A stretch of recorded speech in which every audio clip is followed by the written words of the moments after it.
आप लोग जब वचन को सुन रहे हैं, यही है भूख और प्यास यीशु मसीह की, जब वो बांट रहा है। और एक पादरी की भी भूख प्यास यही है, कह रहा है कि जब हम बांटते हैं तो जब आप सुनते हैं तो उसका मतलब आपने हमारी भूख और प्यास मिटा दी है। इसका मतलब जितने लोग ऑनलाइन चर्च अटेंड कर रहे हैं, परमेश्वर की प्यास मिटा रहे हैं, परमेश्वर की भूख मिटा रहे हैं, तो परमेश्वर आपको भूखा और प्यासा कैसे रख सकता है? याद रखना कि आपके घर में चाहे कोई लॉकडाउन हो, चाहे कोई आर्थिक तंगी हो, चाहे आपके देश में प्रॉब्लम हो, चाहे कुछ भी हो, लेकिन परमेश्वर प्रार्थना और विनती करने वाले लोगों की आज प्यास मिटाने वाला है। चर्च ब्लेस यीशु मसीह के नाम में आप ब्लेसिंग हो जाओ, ब्लेसिंग में बदल जाओ। पवित्र आत्मा आज आपको आशीर्वाद देना चाहता है। लेकिन मैं फिर से कह रहा हूं कि जब आपने भूख और प्यास मिटा दी है परमेश्वर की, तो वो आपकी भूख और प्यास क्यों नहीं मिटाएगा? इस बात के लिए शैतान जलता है, शैतान को जेलस होती है। आज का हमारा टॉपिक है कि जेलस से बाहर आओ, जलन से बाहर आओ, जलन मत करो। इसका मतलब क्या है कि जेलस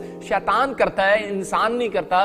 और वो जेलस करता है, कहता है कि ये खुदा की प्यास बुझा रहे हैं, ये खुदा के वचन को सुन रहे हैं, ये भूख मिटा रहे हैं। इसका मतलब क्योंकि आपके अंदर कह रहे कुछ पाने की भूख है, और जब आपको नहीं मिलती है तो आपको गाड़ियां, आपको घर या आपकी कोई आपको हीलिंग या नहीं मिलती है तो आप कई बार निराश हो जाते हैं और आप सुसाइड कर लेते हैं। ऐसे बहुत सारे लोगों के किस्से सुनते हैं। लेकिन यहाँ पर पवित्र आत्मा यही बताना चाहता है अपने लोगों को, बोलता है, कह रहा है कि शैतान जो है वो इस ताक में रहता है, कहता है कि भाई ये मैं जेलस करता है कि इनकी भूख ना मिटे, कोई इनके लिए प्रोफेसी ना हो, इनके लिए कोई भी कहता है आशीष के वचन ना निकले, इनके लिए कोई भी ऐसी बात ना निकले, इनके कानों में ना पड़ जाए ये बात, ये निराश है, ये बस ऐसे रहे जैसे पहले थे, सड़े हुए मुंह के, ऐसे टेढ़े मेढ़े ऐसे ही रहे। लेकिन परमेश्वर का आत्मा कह रहा है, कहता है वो आपको आलू और टमाटर जब गला हो जाता ना, उसको कोई पसंद नहीं करता, खाने में भी अच्छा नहीं लगता है, लेकिन शैतान उसको पसंद करता है। मेरी बात समझ रहे हैं? लेकिन परमेश्वर का आत्मा कह रहा है कि आपको, कहता है कि जब आप विश्वास करते हैं और आप वचन को सुन रहे हैं, इसका मतलब कि आप फिर से आप हरे भरे होने के लिए जा रहे हैं यीशु मसीह के नाम में। बाइबल बोल रही है इस बात के लिए, कह रहा है कि ये जीवन तो घास के समान है, एक दिन पैर रखते ही कुचला जाएगा ये घास। इसका मतलब कह रहा है, लेकिन परमेश्वर का वचन कह रहा है कि कभी नहीं टलेगा। और वो अगर आपके अंदर एक वचन बैठ गया, आपके वचन याद हो गया, तो मैं कह रहा हूं कि परमेश्वर आज आपके अंदर से हर एक प्रॉब्लम्स का आज बाहर निकाल कर फेंक देगा और आपके घर में ब्लेसिंग आने वाली है। चर्च यीशु मसीह के नाम में आमीन बोलने वाले अपने हाथों को उठाओ और कहो कि आज का वचन मेरे लिए। अपने पड़ोसी को बोलो, आज का वचन मेरे लिए, आज का वचन आपके लिए। और परमेश्वर चाहता है पवित्र आत्मा आपकी जिंदगियों में काम करे, और परमेश्वर का अनुग्रह आज उन लोगों के लिए जो जलते नहीं है। बहुत सारे लोग अनुग्रह चाहते हैं। क्या क्या चाहते हैं आप?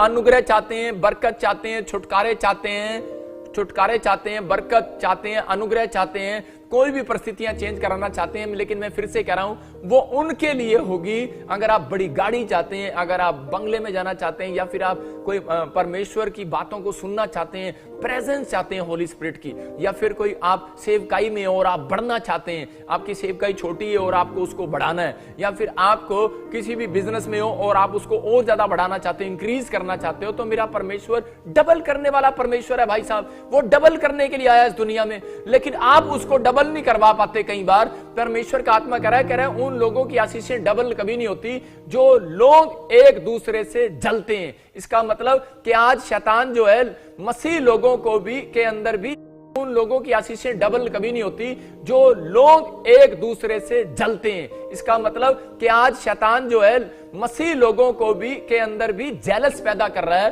कि ये ना बड़े मोटे ना हो जाएं, ना ना ना ना ना, इसकी गाड़ी मेरे से अच्छी ना जाए, इसकी कोठी मेरे से अच्छी ना बन जाए। इसका मतलब कि आज जेलस की बातें हमारे दिमाग में घूमती रहती है। मैं फिर से कह रहा हूं, जो बोलता है कि मैं जेलस नहीं करता, कोई माइका लाल ऐसा नहीं है जिसके अंदर जेलस ना आ जाए। मैं फिर से कह रहा हूं इस बात के लिए कि आप कह रहे हैं, लेकिन आज मैं वचन से आपको बताऊंगा जेलस कैसे आप रोक सकते हो और जेलस किन लोगों के पास आती है। इसका मतलब ये ईर्ष्या, जलन, फूट, डा, विधर्म कह रहा है ये पाप है, और ऐसे काम करने वाले लोग नरक में जाएंगे। बहुत सारे लोगों को नहीं पता, कह रहा है जब आप कंट्रोल नहीं कर पाते इस बात पर कि आपके अंदर कोई जलन हो रही है और किसी को प्रतीक जलन हो रही है, आपको थोड़ा बहुत भी जल रहे हैं और आप भुन रहे हैं, तो उसी समय आप कंट्रोल करें, नहीं तो भाई साहब आपकी आशीषों पर स्पीड ब्रेकर आ गया है। इसका मतलब स्पीड ब्रेकर आ जाता है हमारी लाइफ में कई बार, इसलिए हम कई बार हमारे काम बनते बनते रुक जाते हैं। परमेश्वर का आत्मा अपने लोगों को बता रहा है, कह रहा है कि बहुत सारे लोगों के ऊपर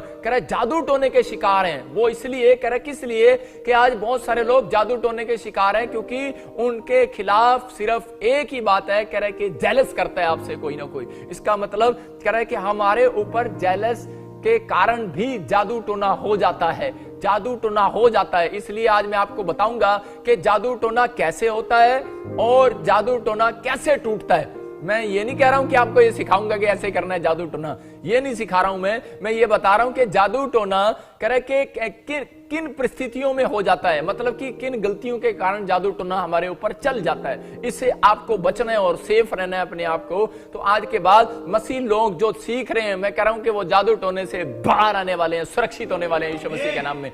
परमेश्वर ने अपने लोगों को बताया, कह रहा है कि ये जेलस के कारण होता है। कहता है कि जब हम जलने और भुनने लगते हैं उन लोगों के खिलाफ, कह रहे जेलस, जब जेलस आपके अंदर आ जाती है तो उसी समय शैतान आपके अंदर एंट्री कर जाता है और उसी समय से कह रहे कि आपके घर पर, बिजनेस पर, परिवारों में आज भी कह रहे कि जादू टोने हो जाते हैं और लोगों को पता ही नहीं लगता कि वो जादू टोने हैं क्या। लेकिन आपको डरने और घबराने की जरूरत नहीं है। लेकिन बहुत सारे लोग बोलते हैं, ले मैं तो पादरी हूं, मैं तो विश्वासी हूं और साडे कोल जेलस नहीं आ सकती, साडे कोल जेलस नहीं आ सकती। मैं क्या, तेरे कोल ही आएगी जेलस। जेलस का कुछ, जेलस यही है, कह रहे साडे कोल नहीं आ सकती जेलस। मतलब कि कई बार वो ईर्ष्या जो है, जब हम किसी की तरक्की पर हम देखते हैं, किसी को उठता हुआ नहीं देख सकते, तो इसका मतलब क्या है कि हमें जेलस हो रही है। और परमेश्वर ऐसे व्यक्ति को कभी भी नहीं ऊपर उठाता, उसको डाउन रखता है, डाउन रखता है। जब तक वो हम्बल नहीं हो जाता, जब तक वो इस गलती को छोड़ नहीं देता, तब तक वो उठता नहीं है ऊपर। मैं कह रहा हूं कि परमेश्वर ने लूसीफर को इसी पाप के कारण स्वर्ग से निकाल दिया, क्योंकि उसके अंदर जेलस और घमंड आ गया था और इसी समय परमेश्वर ने उसको ऊपर से नीचे गिराया। याद रखना कि जो लोग कह रहे हैं कि नहीं मेरे आसपास जेलस नहीं आ सकती, मैं तो प्रार्थना करने वाला बंदा हूं, भाई साहब, जेलस के कारण ऊपर से गिराया और गिरा कहां? धरती पर। वो धरती पर गिरा हुआ है, कोई पेड़ों पत्थरों में नहीं गिरा हुआ, वो धरती पर गिरा हुआ है और वो धरती में लोगों के बीच में ही काम कर रहा है और लोगों के बीच में ही चल रहा है। वो जेलस वाला आत्मा जो है वो लोगों के बीच में होकर आता है। तो आपको इन बातों को समझना है कि परमेश्वर का आत्मा आपको कैसे सुरक्षित रखेगा। लेकिन परमेश्वर उन लोगों के प्रति प्यार दिखाता है कि कह रहा है कि इस जेलस के पाप से हमें बचना है, क्योंकि ये शैतान का एक सबसे बड़ा हथियार है कि वो जेलस कराने के बाद कहता है कि लोगों की भक्तियां भंग कर देता है, उनके बिजनेस भंग कर देता है, उनके बच्चों के परिवार में शांति को भंग कर देता है और फूट करा देता है। जेलस सबसे गंदा पाप है। इसलिए आपको इस जेलस के पाप से बचना है और बाहर आना है। मैं कह रहा हूं आज ही आप अपने हाथों को उठाओ और खुदा से कहो, आज रब से कहो कि रब मैं विश्वास कर दिया कि तू मेरे उत्ते दया करेगा आज, ते मैं विश्वास कर दिया कि आज ये जेलस दा पाप मेरे उत्ते नहीं आएगा और मैं आज जेलस नू बाहर सुट दिया यीशु दे नाम विच। कहो बाहर सुट दो। आज मैं कह रहा